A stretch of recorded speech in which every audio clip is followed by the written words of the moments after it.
저희가 짧게 좀 소개를 해드리긴 했는데 구체적으로 이 버스 기사에 대해서 나왔어요. 네, 그러니까 그 정말 아수라장이었던 그 화재 현장 속에서 이 시민들을 구하기 위해서 애썼던 시민들의 어떤 이야기가 나오고 있는데 이게 버스입니다. 버스인데 보시면 안에 있던 승객이 지금 구호 요청을 막 하고 있는 거예요. 그러니까는 이게 사실은 이 버스 안에 이 버스 기사랑 저 시민만 있는 게 아니라 뒤에 보면 이 다쳐서 부상 입은 이 화상으로 인해 가지고 부상 입은 사람들이 저기 타고 있는 거거든요. 지금 소방대원도 그렇고 경찰도 그렇고 현장에 환자가 굉장히 많은데 부상자가 굉장히 많은데 이 부상자들을 한 번에 실어 나를 수 있는 어떤 운송 수단이 좀 한계가 있는 상황이었습니다. 지금 부상자가 사망자 포함해서 33명이나 됐거든요. 그런데 구급차는 또 한계가 있고 하다 보니까 굉장히 발을 동동 구르고 있던 상황이었는데 저 16번 버스 기사님이 저 일대를 우연히 지나가게 된 거예요. 이 버스의 이동 경로였던 것 같습니다.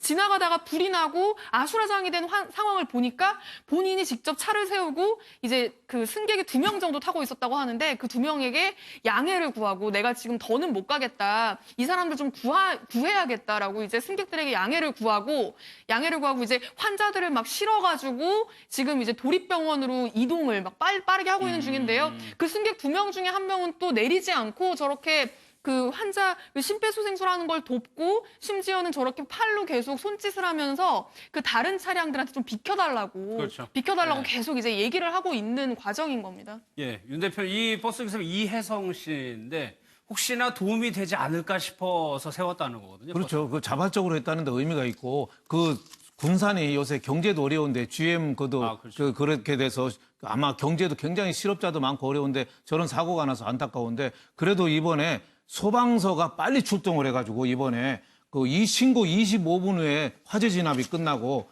또 신고 3분 만에 현장 도착하고 잘했고 또 하나는 이제 버스 의인 이혜성 씨가 그 버스 기사가 대단한 거죠. 조만한 승용차로 그 많은 그 화상 입어서 온 범벅이 됐는데 그걸 어떻게 승용차로 이동을 하겠어요. 그러니까 버스에 한꺼번에 실어가지고 또 버스 승객까지도 계속 안내하면서 병원으로 군산의료원에 빨리 가서 했다는 거는 참 저런 의인들이 어떻게 보면은 이번 사건에 가장 어떻게 보면 흐뭇한 점이 아니냐 이렇게 생각하고 본인은 뭐 할 일만 했다는데 저런 의인들을 좀 신문, 방송 이런 데서 좀 많이 좀 알려서 저런 사람들이 앞으로도 좀 많이 나오는 사회가 됐으면 합니다. 손 변호사님 이번에 보니까 특히나 다른 뭐 택시 기사분도 그렇고 굉장히 많은 시민분들이 같이 또 왔어요. 군산에 의인들이 많이 계셨었는데 일단은 소방차가 도착하기 전에 한 시민 10명 정도는 그 소화기를 직접 들고 화재를 진화하려고 먼저 선제적으로 노력하신 분들도 있었고요. 비상구가 있었는데 비상구 앞에 너무 많은 짐들이 적치물이 너무 많았는데 이것도 시민들이 일사불란하게 옮기면서 비상구를 또 빨리 열 수 있게끔 도와줬고 이 또 버스기사뿐만 아니라 그 주변의 승용차라든가 택시 타고 계셨던 운전자들도 한 분 한 분 내려서 도와주고 옮기는데 굉장히 많이 도와줬다라고 해서 갑자기 발생한 화재 인력이 부족할 수 있는데 그 모든 것들을 시민들이 누구 하나 뭐라 할 것 없이 먼저 손을 내미는 모습을 보고 계십니다. 부상자들도 빨리 좀 케어를 했으면 좋겠습니다. 농촌에서요 트랙터가 사람을 쳐서 중상을 입히는 사고가 있었는데 좀 논란이 되는 것 같습니다. 강진우 기자의 리포트 보겠습니다. 경남 함안의 한 농로에서 60대 남성이 쓰러진 채 고통을 호소하고 있습니다.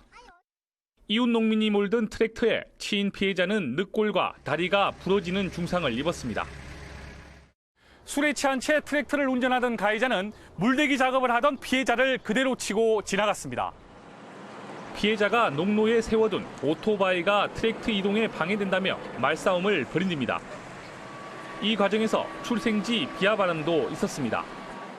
앞으로요, 오토바이 한번 태우면 밀어버려 보상도 안 해주고, 이제는 지게비 한다고 뭐, 그러고 또 다시 이제 나가겠죠.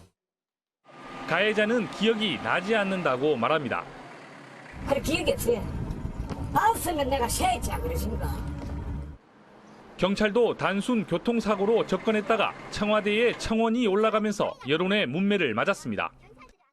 경찰에서 그거에 대해서 아무것도 들어주지 않았어요. 증거품을 받으려는 의지도 없었고요. 계속 가해자가 치지 않았다고 진술하고 갔다는 것만 강조했어요.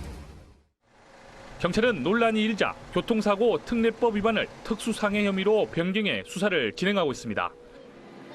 MBN 뉴스 강진우입니다.